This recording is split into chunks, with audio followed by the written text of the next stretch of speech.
You know, when I started comic class, I wanted this to be a show that focused more on the positive side of the comic world, but at this point, I'm willing to sell for just going a week without talking about a staple of the industry going under. So, as many of you probably know at this point, especially if you follow me on Twitter, because I was, let's say, a little emotional the night that this was announced, Mad Magazine, after almost 60 years, has announced that they are going to come to an end. They, at the time of this recording, announced that they have basically 2 more issues of new stuff to put out. However, because people have subscribed to them for 12 issues to come, they're going to then have about 10 issues after that. That's just going to be recycled material. Yeah, that's a little upsetting to hear that such a huge part of the comic book world is going to come to an end, and basically come to an end like this. It has 2 issues left, and then it's going to kind of just sputter out. It's going to basically be like if a TV series got canceled, but they were still signed to put out a certain number of episodes, so they just had to put out 10 clip shows at the very end of its final season. Yeah, not the ideal way that you want to go out, but here's the thing. Last week, we talked about how Vertigo, a huge part of the history of DC Comics, was also going to be coming to an end, and I had a lot of words about that. Yeah, man, I'm kind of ticked off about this, and it leads me to a very important question. DC! What is happening with you? Yeah, to sum up our last episode, for anybody who didn't see that, I said it's very clear what's going on here. It is very clear that DC looked at Vertigo, their artsy independent side that gave a voice to a lot of new creative writers out there, and then they looked at Black Label, their new line of mature books that featured Batman, and said, which of these is selling more? The one with Batman? Goodbye, indie books! Goodbye, independent voices that gave us something new and refreshing. Hello, more Batman books. And I said, that is not healthy for DC, and it's not healthy for the entire industry. However, even though I was upset about that, and still am to this day, and I'm not going to let that go, I'm not upset about that in the same way that I'm upset about Mad Magazine. Because with Vertigo getting canceled, I looked at that, and I wanted answers. I was angry about that. But when I look at Mad Magazine being canceled, I don't need answers to that. Because we all knew this was coming. The writing had been on the wall for years at this point. In fact, when I announced this on Twitter, I had multiple people come to me and say, I thought Mad Magazine got canceled years ago. So those people had a real roller coaster of emotions that night. Because they learned, hey, Mad Magazine still exists. That's cool. Oh, they're getting canceled. Just whoop, right up and down. Things started going downhill for Mad Magazine a couple years ago when they announced that they were going to go from being a monthly magazine to a quarterly magazine. Meaning they were going to go from 12 issues a year to 4 issues a year. And as soon as they announced that, I knew, yeah, it's pretty much done. Because no one does that because they look at their business and they say, wow, we're making so much money and we're such nice guys. Let's give all of our employees 2 out of every 3 months off as paid vacation. No, you do that because you look at your business and you say, wow, we're not making enough money to pay our employees for 2 out of every 3 months. So yeah, it became pretty obvious at that moment that they didn't have a lot of time left, and I will give them credit. They hung in there way longer than I expected them to. Because after they made this announcement, I thought, yeah, they've got like maybe 2 years left. This was like 5 years ago. They hung in there for way longer than I thought they were going to. So I gotta give them credit on that, especially when you consider how crazy it is that they managed to hang in there for that long. Because here's the thing. I don't want to be too blunt about this, but the print industry is changing. I don't want to say dying, but it is definitely turning into something different, and the side of the print industry that is thriving at the moment is the side that is willing to embrace change. When you look at a lot of the big book publishers out there, a lot of the reasons why they're able to succeed right now is because they're really embracing the digital side of the medium. And a lot of the comic book companies out there that are succeeding right now, they're also embracing the digital side of the medium, or they're willing to come up with new different ways to bring in customers over and over and over again, or they're really embracing the trade paperback side of their industry, which sells to a completely different audience and takes up a large margin of the industry. So yeah, a lot of the people in the print industry, they are embracing this change. Mad Magazine didn't embrace squat. Mad Magazine was that old guy in Florida with the tornado coming going, I was born in this log cabin and I'm going to die in this log cabin. Mad Magazine just died in that log cabin. Because Mad Magazine didn't really try to change anything up. And in a weird way, I respect them for that. I respect them for going, this is what Mad Magazine is.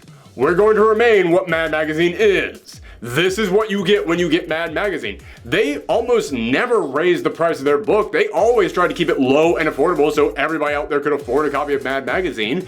And when you look through Mad Magazine, listen, I'll admit it's been a while since I've read an issue of it, but back when I was in my comic book store, I would constantly flip through that thing. I never saw any ads in that book. They somehow managed to keep a cheap book going with no ads in it. That's insane to me that they were able to make that happen and make that last for as long as they did. Again, as I said, it's been about a year since I read an issue of Mad Magazine, so maybe they have changed that, but still, the fact that they waited that long to have to change it is still incredibly impressive that they were able to keep that going for so long. But you look at a lot of the other people out there, especially a lot of Mad's competitors in the magazine industry, yeah, a lot of them just said, you know what, man, screw the print side of this. We're just going to become a website. We're just going to become our own thing online. In fact, Cracked is a great example of this, because Cracked started as just a really cheap, crappy ripoff of Mad Magazine. And then they decided, that ain't working for us. The print industry is dying. Let's launch a website. And let's put out there a bunch of unique articles that nobody else really has. And let's also come in here with a podcast that's unique from most other podcasts. And because of that, Cracked actually managed to turn themselves into something different. Again, it's been a while since I've checked out Cracked, and from what I understand, they got bought out from someone else, and now they've turned into something completely different, which is a real shame. But still, they were able to survive by doing this. Mad didn't really try anything like this. I mean, they had TV shows, but that's a completely different industry. That's not them going, we're turning Mad Magazine into this. That was them going, the name Mad Magazine is so successful, we're going to launch spin-offs of this. They never really tried to do anything with the main source. They never really tried to do anything with Mad Magazine itself. And what's so weird to me is that Mad Magazine almost feels like it is perfect to be adapted into a different medium from a magazine. Listen, I'm not a big phone guy. I have a crappy old phone. It's been years since I've updated because phones just aren't that important to me. However, when I look at Mad Magazine, I think that'd actually be perfect for an app. That would actually be a perfect thing to turn into an app. You just take the stuff that you put out in every single issue of Mad Magazine, and rather than putting it out all in one thing, you divide it up until that comes out every day or every other day throughout the month, throughout the span of time that that issue would be coming out. So that way, almost every single day, someone who has the Mad Magazine app, they just look at their phone and go, oh hey, look at this new Spy vs. Spy. And then they go over to their friend and they show them that new Spy vs. Spy. And then their friend looks at that and they go, oh man, that's really funny. What is this thing? Oh, it's the Mad Magazine app. Oh, okay, I'm going to download that. And then you put like a little tiny ad at the very bottom of the thing, so that way it still remains free for everyone out there. Yeah man, this is kind of obvious. It's kind of what Mad should have done. Maybe not as an app, but they needed to update it as something. They needed to update it and turn it into something that would get people talking, that would get people sharing it with each other. And instead they just decide, nope, magazine, remain this until the end. And it is kind of impressive that they were able to hold on that long. The only thing that I can think of that Mad Magazine really attempted to do to try and keep itself fresh is like 2 years ago, they came in here and said, yes, Mad Magazine is being canceled. And then come back next issue for Mad Magazine #1. They tried to relaunch it. The thing that all other comic books do constantly all the time. But that thing worked a while ago, and these days we've all kind of wisened up to it. We all look at comic books that come out with a brand new issue #1 and we go, yeah, that just means it's a jumping on point. That doesn't mean it's a brand new issue #1. That doesn't really have any effect on us anymore outside the people out there who go, where can I jump into this book? Mad Magazine doesn't need a jumping on point. Mad Magazine did not need that issue #1 to let people go, oh, now I can finally start reading this. Oh, thank God, because they were up to like issue number 1000 or something. Whoo, man, I did not know where to get into that series, but ooh, Mad #1, yeah, I can finally learn about the origin story to Alfred E. Neuman. Yeah, no, that didn't work. It was a really weird idea to try and bring people in because it's not what your particular book needed. And even in the books that did need it, that was like 5 years ago that they needed it. This is an old idea for different books. So that's the sad situation of what ended up killing Mad Magazine. Its inability to adapt and change with the times. And part of the reason why that's so sad is because it's incredibly ironic. Mad Magazine was always meant to be one of the best forms of satire out there of modern day pop culture and of modern day politics. I saw someone on Twitter on the night that this was canceled, and they were saying, listen man, I know more about the 70s and the 80s from Mad Magazine than I ever learned in history. I know more about my own American history from Mad Magazine's satire of it than from school. Yeah, Mad Magazine, we all look at those covers and we all think, oh, okay, yeah, this is just some goofy throwaway thing. It's aimed at younger audiences out there. Mad Magazine remained really smart. I got to that point where I eventually outgrew Mad Magazine. I stopped reading it. And then years later, when I was working at the comic book store, I saw it and went, oh, hey, I didn't even think about this book anymore. I didn't even really realize it was still around. I started flipping through it. They still came up with really smart stuff. There were not just really good jokes in those books that just stood on their own and didn't have to tie into anything, but whenever they did decide to tackle stuff like politics or entertainment, they really went all in on that stuff. It's really amazing to me how much they were able to cover in every single issue of that series, and yet, despite the fact that they had their finger on the pulse of social commentary, they didn't have it on technology, on staying updated, on getting your own book out there. And that just goes to show something that I have said many times before. When it comes to selling your product, a lot of people out there think, well, as long as you just have a good product, then that's all you need. It will sell itself. No, that's not even close to the truth. I've said this many times before, but when it comes to actually selling your product, having a good product is actually a very small percentage of that. You could actually get rid of the product being good from the entire equation. It wouldn't really change much about your ability to actually sell that product. So Mad Magazine, they still put out a good product. In fact, when I worked at the comic book store, we had people coming in almost every single week asking, do you have Mad Magazine?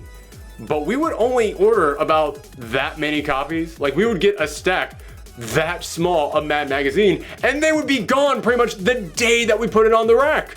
And people would keep coming in and asking, do you have Mad Magazine? And we say, no, sorry. And I kept telling the people who ordered our books, you need to order more of this. We never even have enough to do inventory on every single week after it comes out.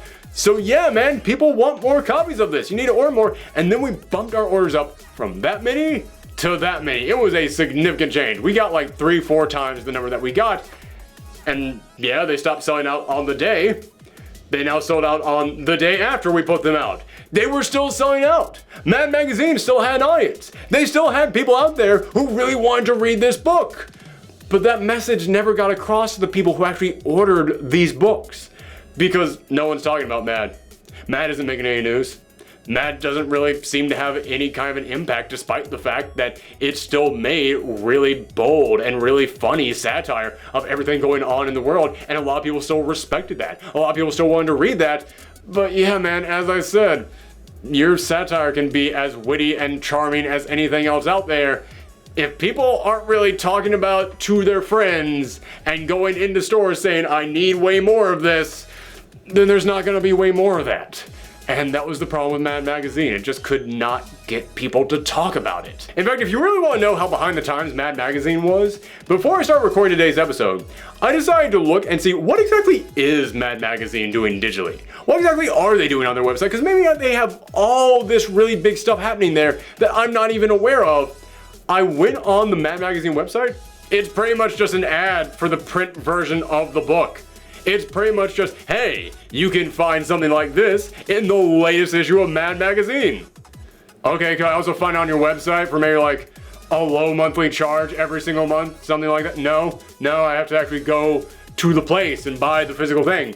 Okay, wonderful. Like the first thing that you see on their website when you go there, right near the top, is an ad that says, get the first issue of Mad Magazine for free, and then get the next 12 issues for only $29.99, which is, admittedly, a really good deal. As I said, Mad Magazine, they really wanted to keep that price down. They wanted to make it so that everybody could afford a copy of it every single issue. But that's what you're advertising on the website is just, hey, here's how we can mail you more of the physical copies of this thing. Yeah, it's great for collectors. It's not really great for the changing face of the print landscape. Yeah, it's just kind of odd that you go on their website and that's pretty much all you find. Ads for the thing you have to go somewhere else to get. Yeah, it's sad. But I didn't want to come in here today and just have an entire episode just going, yeah man, this is why it happened. Because let's be real, most people thought this had already happened. I wanted to come in here and kind of just give a little farewell to Mad Magazine. Maybe I'll do this again when the actual final issue of it comes out, or the issue with new stuff in it. That's the last new issue before the recap episode. Whatever, you know what I'm saying. I want to come in here and actually talk about Mad Magazine because I really believe that younger people out there, anybody who was really kind of born after the 1980s, I think maybe not even that, basically just people born, I'd say like after 1995, because it was still pretty big in the 90s. I think that pretty much anybody who was born in that time period, they don't really understand the impact of Mad Magazine. They might not even know what Mad Magazine even is. So, yeah, as I said, Mad Magazine, the thing that really made it impressive was that it was always a very bold form of satire. And I respect that. I've always had incredible respect for satirists, for people out there who are willing to point at the taboo subject in American culture and really just poke fun at in a way that exposes a lot of it. I think one of the best examples of this is that I was researching the history of Mad Magazine before I came up here to do this video, and in the 1950s, they were making jokes about A-bombs. They were making jokes about atomic annihilation, something that in the 1950s, you did not make jokes about. I've often said that Mad Magazine was kind of like the comedy version of the Twilight Zone, because if you ever go back and watch like a big Twilight Zone marathon, they're on all the time, you'll see so many strong messages being put out there about society, especially about issues that were really big in the 1950s and in the 1960s. Very taboo issues that no one talked about in those days. Mad Magazine was making those exact same arguments. They were just using comedy to get their points across, and comedy is one of the strongest tools when it comes to actually getting a message across, because people don't even realize what a strong message you're making, but it has such a profound impact on you. There was another great article from a 1960s issue of Mad Magazine that I saw someone sharing around Twitter, in which it said, "See the Super Patriot," and then it talked about how the Super Patriot loves America, but they hate these people, and these people, and these people, and these people. They love America, but they hate 93% of the people who live in America. And I thought, wow, that came out in the 60s, during a period of time where there were still a lot of people in this country who didn't feel comfortable questioning their government. And Mad Magazine was coming in here and saying, yeah, question your government more than anything. And there was an article in 1977, I believe it was. There was like this big essay that was written up about the impact of Mad Magazine. And it said, yeah, we just got done seeing here in the 70s this big shift in America, where people now aren't afraid to question their government. They aren't afraid to ask questions. They're not afraid to stand up for so many issues that no one ever wanted to speak out about. And a lot of that has to do with the fact that we now have a generation of people who were raised on a magazine that every single month told you, question everything. And when you think of Mad Magazine in the Cold War, you can't not think of Spy vs. Spy, one of their most iconic series. And a lot of people, I know especially from my generation, we looked at Spy vs. Spy and we just thought of it like Tom and Jerry. We just thought of it as like two cartoon characters going against each other. Yeah, when you get older and you learn why it was really created in the first place as commentary on the American and Russian relationships during the Cold War, yeah, it's actually kind of shocking that that was one of the most iconic things that they created, and they ran it for that long. That this was meant to be commentary on things happening in the real world, very serious things happening in the real world that nobody else really wanted to talk about, and they turned it into something that everybody talked about, something that everybody was sharing with each other. And what's really amazing about Spy vs. Spy, I didn't even know this, I was researching the history of it.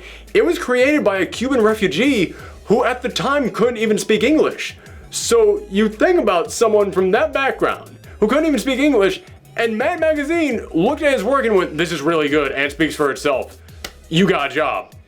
That is a big risk that no one else in the publishing industry probably would have been willing to take at that time. and it ended up becoming one of the biggest parts of American culture as a result. And so many absolutely amazingly talented people got their start working in Mad Magazine. Mort Drucker, one of the most famous caricature artists in American history, he worked for Mad Magazine and he provided some of the most iconic art in that entire series. Sergio Aragonés. Sergio Aragonés is one of the best comedic talents in comic books, period. Not today, not in the past, ever. Sergio Aragonés is a national treasure when it comes to comedy in the comic book industry. Yeah, man, he started working in Mad Magazine, and he provided amazing comic strips in there. And what's really great to me is the influence that Mad Magazine had on people out there. I remember the night that it was announced that Mad Magazine was being canceled, I was looking around Twitter, and Bruce Campbell came out and said, man, Sergio Aragonés, I'll never forget what he did. It's so weird to me to think of celebrities who I would never have pictured reading Mad Magazine come in here and specifically name dropping people who they remembered reading in there. Weird Al came out and said, Mad Magazine is kind of the reason why I exist. It's kind of the reason why I turned out the way I am. And you listen to pretty much anybody else out there who is a master satirist, somebody else who has made a career out of telling jokes, they're gonna have some stories about Mad Magazine and the influence that it had on them. I think that, yes, even though Mad Magazine, it has tons of jokes in there that only adults would really understand, it was still kind of presented as something meant for kids. And because of that, I think that it helped to shape a lot of minds into really brilliant talents out there. I think Art Spiegelman really summed it up the best when he described Mad Magazine as saying, the media is lying to you, and we're part of the media. So learn to think for yourself. And yeah, I feel like that's what Mad Magazine was always trying to say, especially to those younger audiences out there. They were coming in here and saying, we are willing to tear down everything. It does not matter what it is, we're going to come in here and poke fun at it, but we're also going to poke fun at ourselves because we're just a bunch of idiots. But it's because we're idiots that we're able to point this stuff out, which sounds like a weird twisting knot of logic, but that's the way that Mad Magazine was able to train people to think. It was able to train people to think in 5 different directions at once and realize that looking in that many directions at once was the only way to come to some kind of a point about something. Again, I know that sounds like a crazy statement, but that's kind of what Mad Magazine was doing. Making crazy statements that made you really think and made a lot of sense. And it is really sad that something like that is going away. However, I looked at and I said, you know what, it's not like there aren't other things out there these days that carry on that torch. My first response was to try and think of other magazines that did that, but there aren't really magazines out there. But there's so many websites out there that carry on this style of humor that Mad Magazine had.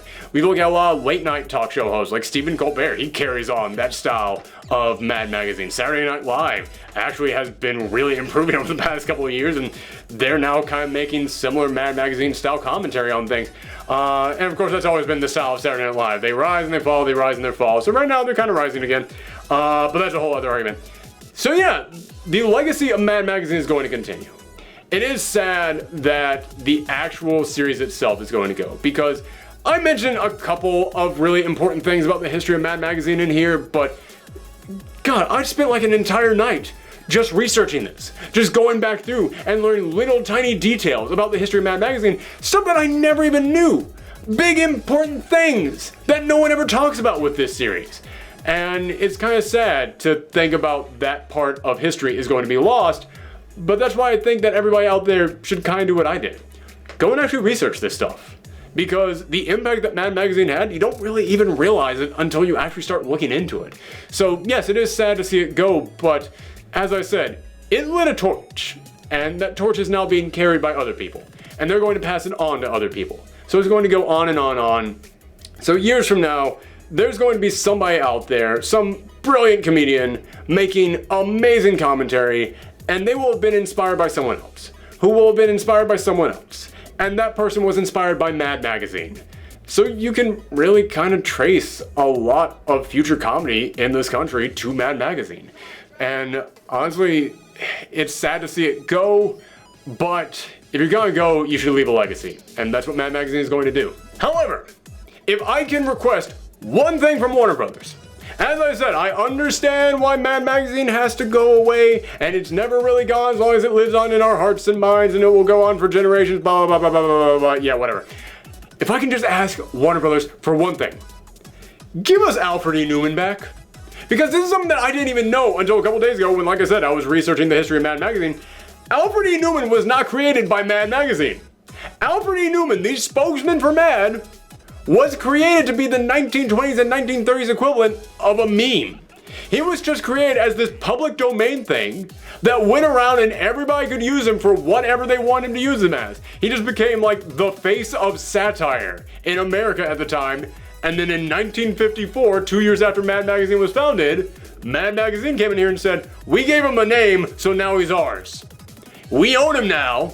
Nobody else can touch him, which, yes, in retrospect, is kind of a dick move. So, yeah, there is that. Can't get around that. But I can't help but look at that and just think, this guy was created to be public domain. And now Warner Brothers is gonna lock that guy up there in the water tower with the Animaniacs. They're gonna throw away the key. No one can touch him ever again. Just give him back out to the public. Just say whoever wants to use him, you can go ahead and use him again.